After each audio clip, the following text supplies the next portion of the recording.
उत्तर प्रदेश में आज दिनांक 26 मई 2021 को अभ्यर्थियों के द्वारा नई प्राथमिक स्तर की शिक्षक भर्ती के लिए एक ट्विटर पर कैंपेन चलाया गया था। उसका क्या कुछ असर हुआ है, प्राथमिक स्तर की शिक्षक भर्ती के क्रम में क्या कुछ वर्तमान स्थिति है, डीएलएड बैक प्रमोट मुद्दे को लेकर के डीएलएड 2019 बैच के संदर्भ में एक नेशनल मीडिया के द्वारा एक आर्टिकल पब्लिश की गई है, जिसको लेकर के ये भ्रम की स्थिति उत्पन्न हो रही है कि जिनका सेकंड सेमेस्टर में बैक लगा है, क्या उनको तृतीय सेमेस्टर में प्रमोट का लाभ नहीं दिया जाएगा। ऐसा कुछ पीएनपी के द्वारा फैसला लिया गया है क्या?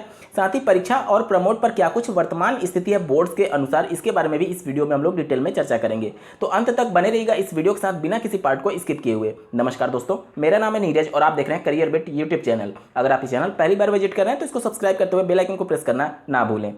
सबसे पहले बात कर लेते हैं कि आखिर इसका असर क्या हुआ है। तो स्क्रीन पर आप देख पा रहे होंगे उत्तर प्रदेश में ये नंबर 1 पर पूरा ट्रेंड कर रहा था। एक तो वैसे ही विपक्ष पूरी तरीके से हमलावर था माननीय बेसिक शिक्षा मंत्री के भाई के विवादित मामले को लेकर के। अब अभ्यर्थियों के द्वारा भी ट्विटर पर कैंपेन चलाया जा रहा था कि या तो प्राथमिक शिक्षक भर्ती दीजिए या फिर सतीश जी से उनका इस्तीफा अभ्यर्थी मांग रहे थे। इसका बहुत ज़्यादा असर पड़ा है क्योंकि नंबर 1 पर पूरे यूपी में ट्रेंड करना और ऊपर से विपक्ष पूरी तरीके से हमलावर होना, इसका प्रभाव ये पड़ा है कि जो उनके भाई थे माननीय बेसिक शिक्षा मंत्री जी के, उनके द्वारा इस्तीफा दे दिया गया है जो उनका चयन हुआ था ईडब्ल्यूएस के सर्टिफिकेट के आधार पर। स्क्रीन पर आप उनके द्वारा जो प्रेस नोट जारी किया गया उसमें आप उनके द्वारा कहे गए कथनों को देख सकते हैं। साथ ही सिद्धार्थ विश्वविद्यालय के द्वारा दिनांक 26 मई 2021 यानी आज ही माननीय बेसिक शिक्षा मंत्री जी के भाई को पत्र जारी करते हुए ये अवगत करा दिया गया है कि उनका जो रिजिग्नेशन था उसको स्वीकार कर लिया गया है माननीय कुलपति के द्वारा। माननीय बेसिक शिक्षा मंत्री जी के भाई के रेजिग्नेशन के बाद भी उनकी समस्याएं अभी खत्म होने का नाम नहीं ले रही हैं। विपक्ष अभी भी पूरी तरीके से माननीय बेसिक शिक्षा मंत्री पर हमलावर है और बिना उनके रेजिग्नेशन के अब ये मुद्दा शांत होने वाला नहीं दिख रहा है। स्क्रीन पर आप देख पा रहे होंगे भारत समाचार के द्वारा विभिन्न विपक्षी दलों द्वारा क्या कुछ आरोप लगाया गया है माननीय बेसिक शिक्षा मंत्री जी के ऊपर, उसको देख आप स्क्रीन पर पूरी तरीके से देख पा रहे होंगे।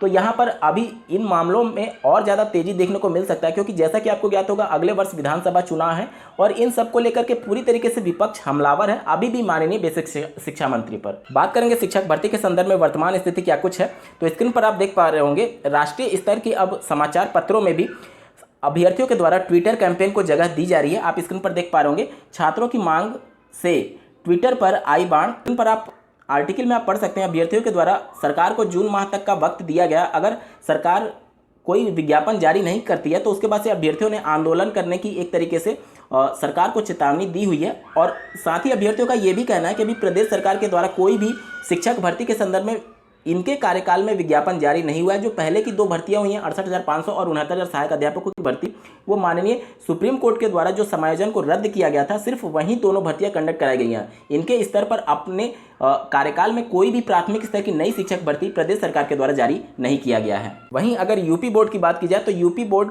माध्यमिक शिक्षा बोर्ड के द्वारा इंटरमीडिएट की सिर्फ परीक्षाएं होनी है। हाई स्कूल के अभ्यर्थियों के प्रमोट के संदर्भ में पहले ही बोर्ड के द्वारा फैसला लिया जा चुका है। तो इंटरमीडिएट के अभ्यर्थियों को भी क्या प्रमोट का लाभ दिया जाएगा। इस साथ ही बात करें अगर यूपी बोर्ड के इंटरमीडिएट परीक्षाओं के संदर्भ में, तो जैसा कि आपको ज्ञात होगा कि हाई स्कूल के अभ्यर्थियों को पहले ही प्रमोट का लाभ दे दिया गया और इंटरमीडिएट के अभ्यर्थियों के कक्षा 11वीं के इंटरनल मार्क्स और उनके परफॉर्मेंस को मांगा गया। जिस प्रकार से पहले कक्षा 9 के अभ्यर्थियों का कक्षा 10वीं के प्रमोट के लिए मांगा गया था, उसी प्रकार से कक्षा 12वीं के अभ्यर्थियों का कक्षा 11वीं के परफॉर्मेंस की रिकॉर्ड माध्यमिक शिक्षा बोर्ड के द्वारा मांगा गया। तो अब ये एक अंदेशा लगाया जा रहा है कि हो सकता है कि 12वीं के अभ्यर्थियों को भी प्रमोट का लाभ दिया जाए या फिर अगर परीक्षाएं संभावित नहीं हो पाती हैं तो उसमें बेस्ट विकल्प को तलाशने की कोशिश की जा रही है माध्यमिक शिक्षा बोर्ड के द्वारा। अब बात कर लेते हैं डीएलएड 2019 बैच के अभ्यर्थियों के संदर्भ में। तो स्क्रीन पर आप एक आर्टिकल देख पा रहे होंगे यूपी डीएलएड के लाखों प्रशिक्षुओं को पहले सेमेस्टर के रिजल्ट का इंतजार है। ये डीएलएड 2019 बैच के लिए स्पेशली आर्टिकल लिखा गया और इसमें यही बातें मेंशन की गई हैं कि जिनके सेकंड सेमेस्टर में बैक लगी होगी उनको तृतीय सेमेस्टर में प्रमोट का लाभ नहीं दिया जाएगा। अब इसी को लेकर के अभ्यर्थी थोड़ा चिंतित हैं कि क्या बैक की वजह से उनको प्रमोट का लाभ नहीं दिया जाएगा थर्ड सेमेस्टर में। देखिए दोस्तों, इस आर्टिकल में क्लियरली ये मेंशन किया गया है कि जिनकी दूसरे सेमेस्टर में 3 या फिर 3 से ज़्यादा सब्जेक्ट्स में बैक लगी है उनको प्रमोट का लाभ नहीं दिया जाएगा। ये तो पहले से ही नियम था कि अगर आपका सेमेस्टर बैक होता है जिसमें 3 या फिर 3 से ज़्यादा सब्जेक्ट में अगर आपकी बैक लग जाती है डीएलएड में तो सेमेस्टर बैक में काउंट होता है। उस कंडीशन में आपको जिस सेमेस्टर में आपकी 3 सब्जेक्ट या फिर उससे ज़्यादा में बैक लगी है उस पूरे सेमेस्टर की सभी परीक्षाओं को फिर से क्लियर करना होता है। तो ये तो पहले से नियम है। तो इन अभ्यर्थियों को जिनका सेमेस्टर बैक लगा होगा द्वितीय सेमेस्टर डीएलएड 2019 बैच के अभ्यर्थियों को, उनको तो कभी प्रमोट का लाभ दिया ही नहीं जा सकता है। बात कर लें अगर जिनकी 1 या फिर अधिकतम 2 सब्जेक्ट में बैक लगी होगी सेकंड सेमेस्टर में, तो अभी ये विचार का विषय है। पीएनपी प्रमोट के संदर्भ में अभी कुछ भी विचार नहीं कर रही है। सबसे बड़ा सवाल तो यह है कि अभी पीएनपी कुछ सोच ही नहीं रही है डीएलएड 2019 बैच के बारे में। उनका स्पष्ट अभी तक ये कहना है कि जब स्थितियां सामान्य होंगी तब वो थर्ड सेमेस्टर की परीक्षा कराने के ही पक्ष में अभी ज़्यादा दिख रहे हैं। तो आप लोग का ज़्यादा से ज़्यादा प्रेशर होगा तभी वो परीक्षा को प्रमोट करने पर विचार करेंगे। और अगर बात करें एक या फिर दो सब्जेक्ट्स में जिनकी बैक लगी है तो अभी उनके संदर्भ में हालांकि सभी रिपोर्ट्स यही कह रही है कि उनको प्रमोट होने का अधिकार है, लेकिन पिछली पीएनपी के द्वारा जो जिस प्रकार से डीएलएड 2018 बैच के अभ्यर्थियों को ट्रीट किया गया था, जिनकी एक भी बैक लगी थी, उनको प्रमोट का लाभ नहीं दिया गया था।